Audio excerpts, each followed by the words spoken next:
બાર જ્યોતિર્લિંગ રામકથા યાત્રાનો આજે 10મો અને જ્યોતિર્લિંગના સાનિધ્યે રામકથાનો આજે 6ઠ્ઠો દિવસ હતો। ત્યારે મહારાષ્ટ્રના હિંગોળી જિલ્લાના ઓંધા નાગનાથ ધામે મોરારી બાપુએ ભક્તોને રામકથાનું શ્રવણ કરાવ્યું। ઉલ્લેખનીય છે કે નાગેશ્વર જ્યોતિર્લિંગ સંબંધિત અલગ અલગ માન્યતાઓ પ્રચલિત છે। એક માન્યતા અનુસાર ઓંધાના નાગનાથ મહાદેવને પણ નાગેશ્વર જ્યોતિર્લિંગ માનવામાં આવે છે।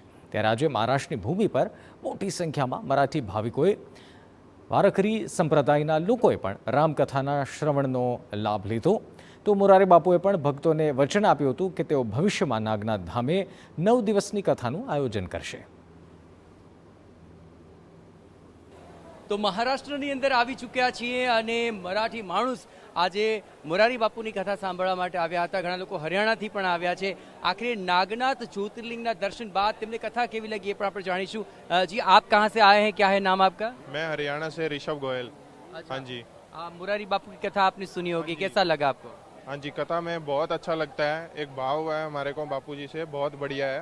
मतलब इसीलिए हम इतनी दूर से आए यहाँ पे कथा सुनने। अभी 12 के 12 ज्योतिर्लिंग हम लोग दर्शन करेंगे और बापू के साथ ही दर्शन करेंगे और बापू की कथा भी सुनेंगे। ओके। दादा आप कहाँ से आए हैं और क्या नाम है आपका? राम भाव नारायण पड़गान। अच्छा, कथा सुनी मोरारी बापू की? अच्छा सुना रही। अच्छा, क्या क्या अच्छा लगा आपको? सब रामायण अच्छा लग रहे। मराठी में बोलते तो कोई बोलते? मराठी येते ना। हाँ। मराठी चांगली आवडली भाषा पूर्ण। अच्छा चलो, चांगला लगे एकदम। आप कहाँ से आए हैं और क्या कहना चाहेंगे मोरारी बापू के बारे में? हम डिस्ट्रिक्ट हरदोई से आए हैं। हाँ, लखनऊ के पास पड़ता है हरदोई जिला। तो ऐसे अलग अलग जगहों पे कथा सुनने का अवसर प्राप्त हो रहा है। हाँ, बापू के माध्यम से। हाँ, अच्छा, बापू की कथा आपने सुनी, सबसे ज्यादा अच्छा क्या लगा? क्या आपके जीवन में कोई परिवर्तन आया कथा सुनकर? बापू एक राष्ट्रीय संत है और प्रभु रामचंद्र जी के बारे में उन्होंने जो 16 शील बताए हैं वो वास्तव में उनके स्वयं के बताए हुए, इससे हमें काफ़ी प्रेरणा मिली और धर्मशील बनने की प्रेरणा मिली।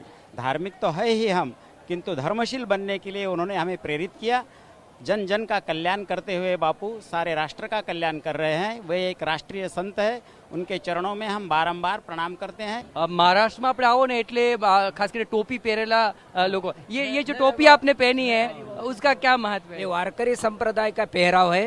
सभी वारकरी संप्रदाय के जो भी संत होते हैं, कीर्तनकार प्रवचनकार होते हैं और वह टोपी पहनते, सफेद धोती। बापू ने अभी भी जिक्र किया है ना कि धार्मिकता का एक पोशाक होता है, लेकिन वारकरी संप्रदाय पूरी दुनिया में अगर देखे, जब से वारकरी संप्रदाय की शुरुआत हुई तब से आज तक कोई इसमें बदलाव नहीं आया। पूरे पोशाक बदलते जाते हैं, लेकिन ये पोशाक कभी बदला नहीं है और ये हमारे वारकरी संप्रदाय का एक पहचान है और इसीलिए इस पहनते हैं। और बापू ने यहाँ आकर हमारे इस औंधा नागनाथ के जीर्णोद्धार के बारे में जो कहा वो बहुत जरूरी है कि जो भी भक्त आते हैं उन भक्तों के लिए दर्शन लेना और भगवान का सहजता से उसका दर्शन करने की जरूरत है। आप कहाँ से आए और क्या कहेंगे इस कथा के बारे में? हम गंगाखेड़ से आए हैं, जनाबाई की नगरी से। अच्छा। हमें बहुत खुशी हुई। 25 साल शायद पहले बापू की कथा महाराष्ट्र में हुई थी, उसके बाद शायद अभी हुई है और एक दिन के लिए, और बापू ने कहा है कि 9 दिन की कथा भी यहाँ पे होगी, तो हमें बहुत बहुत खुशी हुई है। अच्छा, बापू अब 9 दिन यहाँ कथा करने वाले हैं, कैसा लग रहा है आपको? बहुत अच्छा लग रहा है, सुन के बहुत खुशी है। हमने कई बार लातूर किल्लारी या सब सुने सो राम कथा से बहुत प्यार है हमको। उसका राम के कथे में है। वो सुनाया, वो अच्छी कथा सुनाया। वो हमारे इधर बहुत मजा आया। मजा आएगा बिल्कुल। आप कहाँ से आए हैं और क्या कहेंगे इस कथा के बारे में? हम यही से है, मगर 15 साल से बापू को टीवी पे देखते थे। आज पहली बार जिंदगी में पहली बार देखे। और जो सब लोग आए, ये जो वारकरी संप्रदाय के, तो ये जो आए हैं तो ये बापू को बहुत साल से देखते थे, मगर आज तक बापू का आगमन यहाँ नहीं हुआ। और आज सबके जैसी बारिश बरस रही तैसे सबके आंखों से आंसू बरस रहे कि बापू यहाँ आ गए। वारकरी संप्रदाय में जयघोष कैसे होता है? पुंडलिक वरदे हरि विठ्ठल श्री गुरु ज्ञानदेव तुका पंढरीनाथ भगवान की जय, माऊली ज्ञानेश्वर महाराज की जय।